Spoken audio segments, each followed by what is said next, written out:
Hello बच्चों, कैसे हैं आप लोग। क्लास 6 ज्योग्राफी हमारी दुनिया भाग 1 और इसका अध्याय 6 हमारा पृथ्वी और ग्लोब।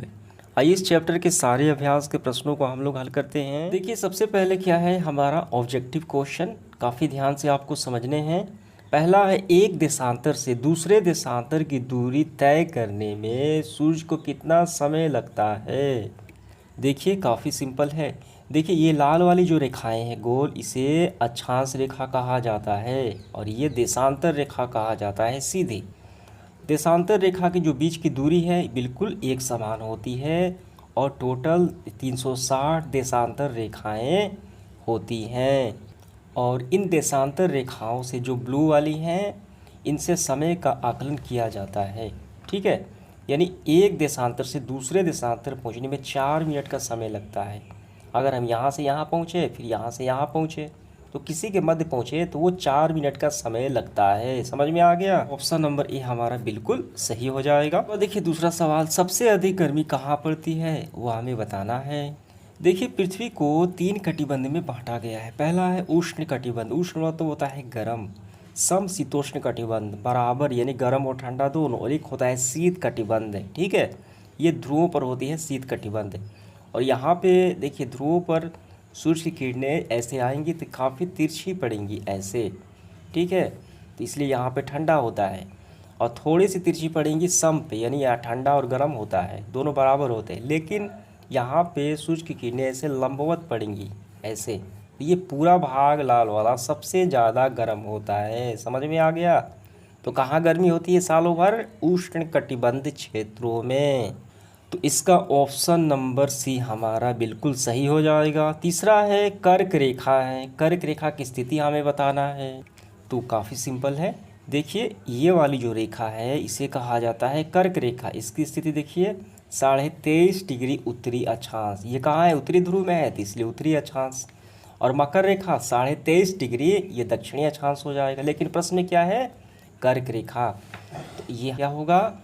ये हमारा 23.5 डिग्री उत्तरी अक्षांश, ये वाला। समझ में आ गया। Option number B. इसके बाद देखिए अगला सवाल चौथा, अंतर्राष्ट्रीय तिथि रेखा से पूरब जाने पर। देखिए देशांतर रेखाएं जो हैं ये समय का आकलन करती हैं। ये देखिए सारी देशांतर, और सबसे किनारे वाली जो है 180 कहलाती है। ये वाली हो गई कौन सी? ये वाली हो गई पूरब वाली 180, और ये वाली पश्चिम वाली 180 डिग्री। तो ये समय का आकलन करती है और ये तिथि का आकलन करते हैं। किरान जो किनारे हैं, तो समांतर अंतर्राष्ट्रीय तिथि रेखा कहा जाता है 180 डिग्री देशांतर को, ये वाली। ठीक है, और इस रेखा के पश्चिम जाने पर एक तिथि बढ़ा दी जाती है और पूरब जाने पर एक तिथि घटा दी जाती है। तो सवाल में क्या है? अंतर्राष्ट्रीय रेखा से पूरब आने पर, ठीक है, पूरब आने पर एक तिथि घटा दी जाती है। तो इसका होगा एक तिथि घटा दी जाती है। ऑप्शन नंबर बी हो जाएगा हमारा। इसके बाद देखिए दूसरा क्या है, काफ़ी सिंपल है। खाली जगहों को हमें भरना है। पहला है 23.5 डिग्री दक्षिणी अक्षांश को डैश रेखा कहा जाता है। तो अभी हमने देखा 23.5 डिग्री दक्षिणी अक्षांश को इसे क्या कहा जाता है?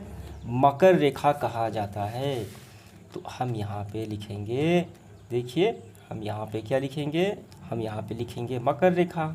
दूसरा है 180 डिग्री देशांतर रेखा डैश तिथि का रेखा है। तो हमने अभी देखा 180 डिग्री देशांतर रेखा अंतर्राष्ट्रीय तिथि रेखा है जो सबसे किनारे वाली होती है। ठीक है, तो हम यहाँ पे भरेंगे अंतर्राष्ट्रीय तिथि रेखा। तीसरा है पृथ्वी पर कुल डैश ताप कटिबंध है। कितने हैं देखिए, शीत हो गया, सम शीतोष्ण हो गया, उष्ण हो गया। तो कुल मिलाकर कितने हो गए? तो कुल मिला के हो गए 3। समझ में आ गया। चौथा है पृथ्वी पर कुल डैश देशांतर रेखाएं खींची जा सकती हैं। तो हमने अभी देखा, तो पृथ्वी पर टोटल कितनी? 360 रेखाएं ऐसे, यहाँ पे 180 और ये 180, 360 टोटल हो गई। ठीक है, तो ये आपका हो जाएगा 360। और पृथ्वी का जो अंश होता है वृत्त का वो 360 ही होता है अंश का। डैश देखिए, इसके बाद देखिए पाँचवा, डैश रेखाओं की मदद से समय का ज्ञान होता है। तो देशांतर, ठीक है, तो देशांतर रेखाओं की मदद से समय का ज्ञान किया जाता है। समझ में आ गया। तो ये आपका पूरा हुआ रिक्त स्थानों के। तीसरा सवाल, कम शब्दों में उत्तर देना है। काफ़ी सिंपल है। पहला है पृथ्वी के दिए गए नमूने का क्या नाम है? तो हम लोग सभी जानते हैं पृथ्वी का जो नमूना होता है उसे ग्लोब कहा जाता है। तो इसका आंसर हम लिखेंगे ऐसे, देखिए पहला का पृथ्वी के दिए गए नमूने का नाम ग्लोब है, हमें भर लेना है ग्लोब है। दूसरा है पृथ्वी का नमूना किस आकृति का होता है, तो हम लिखेंगे पृथ्वी का नमूना गोल आकृति का होता है। ठीक है। तीसरा है इस नमूने की आकृति वाली अन्य दो वस्तुओं को नाम लिखें, तो ये हो जाएगा संतरा, खरबूज, जो पृथ्वी के समान है, ग्लोब के समान है, चपटा हुआ है। समझ में आ गया। तो तीसरे में आपको भर लेने हैं संतरा, खरबूज। इसके बाद देखिए खा नंबर, पृथ्वी के इस नमूने पर कौन सी रेखाएं बनी हैं उनका नाम लिखना है। देखिए कितनी रेखाएं बनी हैं। पहला देखिए कौन सी रेखा, पहला देखिए भूमध्य रेखा, इसे विषुवत रेखा कहा जाता है। दूसरा है कर्क रेखा, मकर रेखा, और ऐसे खींची जाती है लंबी, तो लंबी वाली रेखा को कहा जाता है देशांतर रेखा, और इसे गोल वाली को अक्षांश रेखा। तो कितनी रेखाएं हो गई टोटल, तो घ में हमें भरना है पृथ्वी के नमूने पर अक्षांश रेखा, देशांतर रेखा, कर्क रेखा, मकर रेखा, भूमध्य रेखा खींची जाती है। समझ में आ गया। इसके बाद देखिए आखिरी, इस नमूने के अलावा आप अन्य किस माध्यम से पृथ्वी की स्थिति, किस स्थान पता लगा सकते हैं। काफ़ी सिंपल है। तो इस नमूने के अलावा यानी ग्लोब के अलावा, इस नमूने के अलावा मैं आसमान के सूरज और रात में ध्रुव तारे को देखकर किसी स्थान की स्थिति का पता लगा सकता हूँ, और अन्य में दिशा सूचक यंत्र का भी मदद हम ले सकते हैं। समझ में आ गया। ये इसका आंसर हो गया। तो इसके बाद देखिए हमारा चौथा सब्जेक्टिव क्वेश्चन है। तो इसको समझने से पहले आइए थोड़ा पृथ्वी के बारे में, पृथ्वी के ग्लोब के बारे में हम लोग थोड़ा समझ लेते हैं ताकि आसानी हो जाए आपको समझने में। तो यहाँ पे समझिए ये पूरा पृथ्वी है और इसे हम ग्लोब भी कह सकते हैं। तो पृथ्वी को देखिए 3 कटिबंध होते हैं। पहला ऊपरी सबसे ध्रुवों पर होता है शीत, ठीक है, ये उत्तरी ध्रुव और ये दक्षिणी ध्रुव। तो उत्तरी शीत कटिबंध, दक्षिणी शीत कटिबंध, ठीक है। दूसरा है समशीतोष्ण कटिबंध और इसका है दक्षिण समशीतोष्ण कटिबंध। यहाँ पे सूर्य की किरणें तिरछी पड़ती हैं थोड़ी सी, इसलिए सम मतलब बराबर, यानी ठंडा और गर्मी बराबर होते हैं। यहाँ पे काफ़ी ठंडा होता है, सूर्य की किरणें ना के बराबर पहुँचती हैं तो सालों में ठंडा और बर्फ़ जमा होता है। और यहाँ पे उष्ण मतलब होता है गर्मी, लंबवत पड़ेंगी तो इन क्षेत्रों में ज़्यादा गर्मी पड़ेगा। इतना तो समझ में आ गया ताप कटिबंध। और ये देखिए बीच की जो रेखा है पृथ्वी को 2 भागों में बांटती है, इसे विषुवत रेखा या भूमध्य रेखा कहा जाता है। यहाँ पर भी आप देख सकते हैं भूमध्य रेखा, ठीक है, पूरे ब्रह्मांड को 2 भागों में बांटता है। देखिए किन देशों से होकर गुजरता है, दक्षिण अफ्रीका, ये अफ्रीका के मध्य से होकर गुजरता है। भारत यहाँ है, तो भारत कहाँ है, उत्तरी ध्रुव में है, और ये भूमध्य रेखा के ठीक ऊपर है। ये साउथ है, तो साउथ में ज़्यादा गर्मी पड़ती है। जो भूमध्य रेखा के नज़दीक होगा सूर्य की किरणें लंबवत पड़ेंगी तो इस क्षेत्र में गर्मी पड़ेगी, इसलिए साउथ में गर्मी पड़ती है। देखिए भूमध्य रेखा के ऊपर भारत स्थित है। समझ में आ गया। अब यहाँ पे हम लोग समझ लेते हैं कर्क रेखा और मकर रेखा। देखिए भूमध्य रेखा के ठीक ऊपर, तो इसका अंश होता है 23.5 डिग्री उत्तरी अक्षांश, ये कर्क रेखा। और भूमध्य रेखा के ठीक नीचे 23.5 डिग्री दक्षिणी अक्षांश, इसे मकर रेखा कहा जाता है। समझ में आ गया, कर्क रेखा और मकर रेखा। अब इसके बाद हम लोग समझेंगे अक्षांश और देशांतर रेखाएं। ये उत्तरी ध्रुव और ये दक्षिणी ध्रुव, ठीक है। तो ये गोल वाली जो लाल वाली है इसे अक्षांश रेखा कहा जाता है, ठीक है, और इसकी संख्या टोटल 90 होती है। और इसे लंबवत, ये लंबी वाली है ऊर्ध्वाधर, इसे देशांतर रेखा कहा जाता है, इससे समय का निर्धारण होता है। और यहाँ पे देखिए इन दोनों की दूरी मध्य होती है, बिल्कुल बराबर होती है, और एक देशांतर पार करने में 4 मिनट का समय लगता है। और टोटल देशांतर कितने होते हैं, 360 खींचे जा सकते हैं। समझ में आ गया। और ये जो बीच वाली देशांतर रेखा है इसे कहा जाता है प्रधान मध्याह्न रेखा, ठीक है।